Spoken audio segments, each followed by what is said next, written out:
Join me in welcoming Marty Smith. Thank you very much, honey. That was the most wonderful introduction I've ever had. Reconciliation. The government, a couple of years ago, they started this process like 10 years ago to write this document. It's an official document. Went through Parliament, and it's called reconciliation. And I think there's 100, I'm not sure the number, 100 calls to action. And if nobody's read that, then that means we're not reconciling the crimes that were committed in our names, in our own names. So it's important for people to look once in a while at the calls to action. There's a list, and the calls to action, that's what the Aboriginal people put in there as the way to reconcile. So today I'm going to read two poems from Nancy Woods. Oh, let's look. Nancy Paul Woods. Yeah.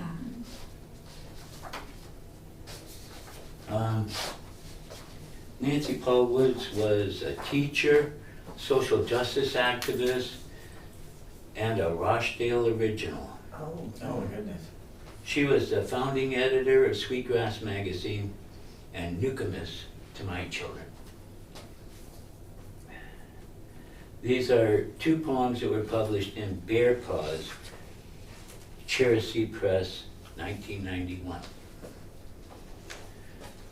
Residential school. School was a fantasy. Do you remember, Jean, before we left? We'd even have our own desks. Wow. They'd be beautiful and make us wiser. We'd be grown up. Do you remember, Jean, how pretty and grown up we would be? Everyone would praise us our accomplishments.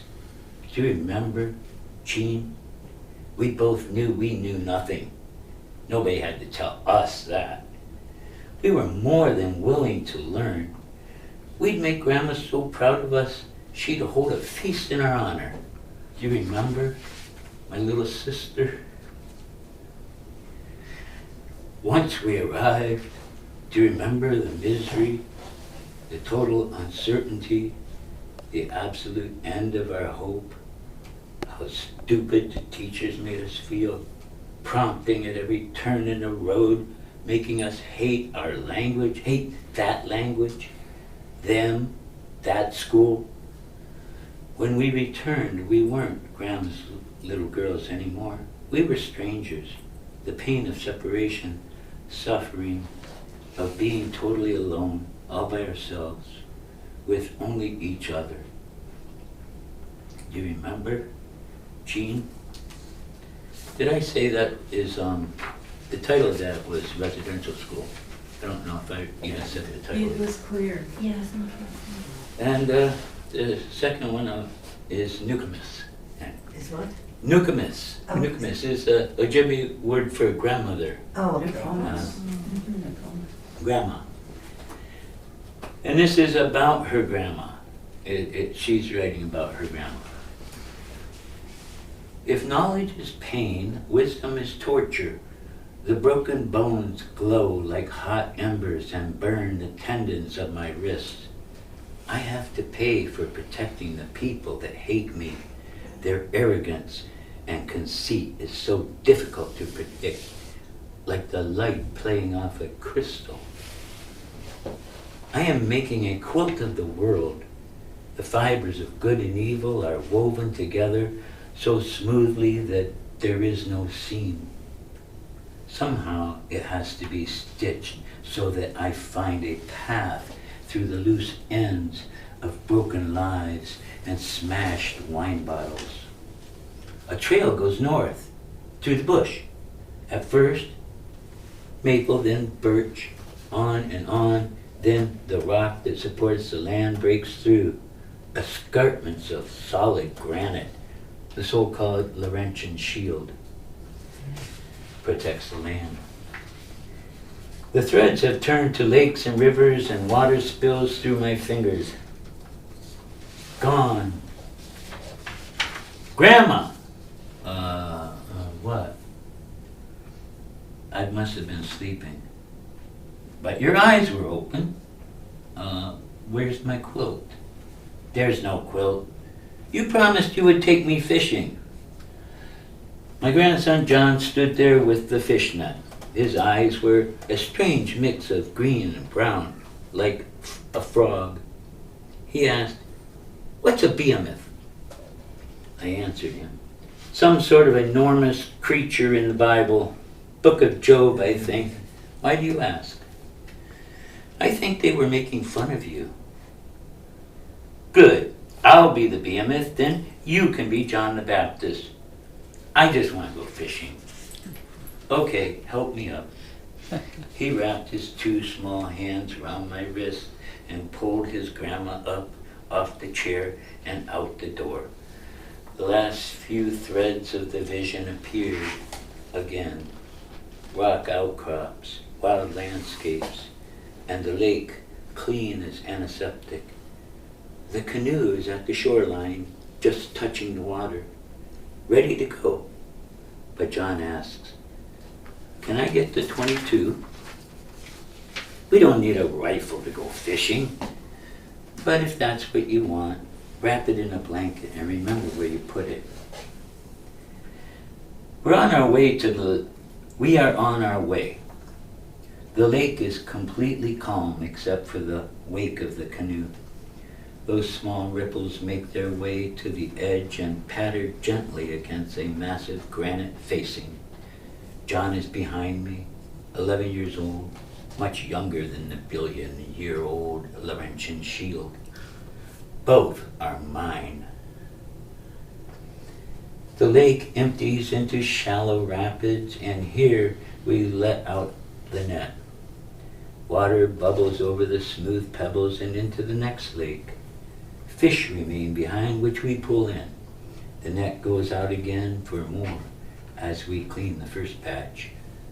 More or less the same routine every year.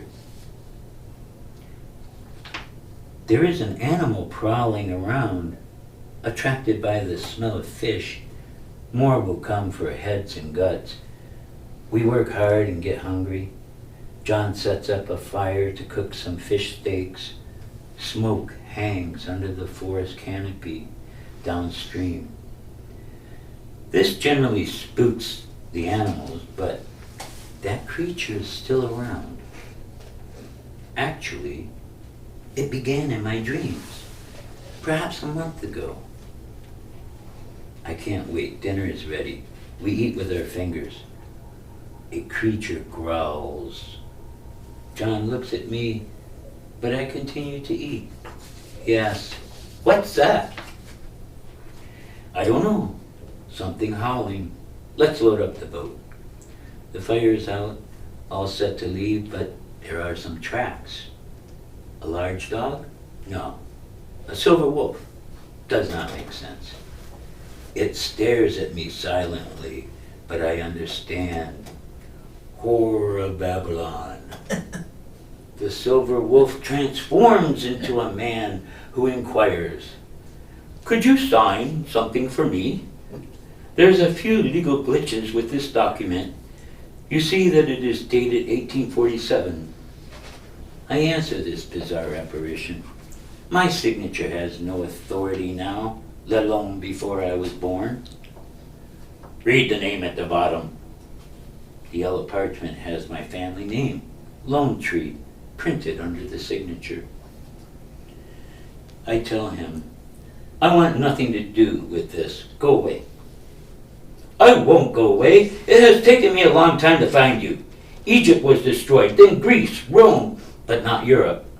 Even though the wars never stopped, it would rot and fall apart. You can help me with your signature." I must be seeing things. Then it will do no harm to sign the revised treaty. I'm not gonna sign it. What does the whore of Babylon have to do with this? The man explained impatiently. Mesopotamia, Babylonia, however you like to refer to it, I mean the ultimate in plunder and rape of the land. The actual details are in the history books. I saw it myself. The systematic dismemberment, torture, and perverted murder of the entire population. All thanks to me. I don't care to waste time drooling over my greatest moments, so I just say, whore of Babylon. Even got mentioned in the Bible. You are absolutely charming. Why, thank you very much. I asked him, what is there to conquer here? I can't put it in plain English, but let's say that it figures into the equation. If there is a refuge somewhere to hide, then wounds can heal. That's it. Thank you. Wow.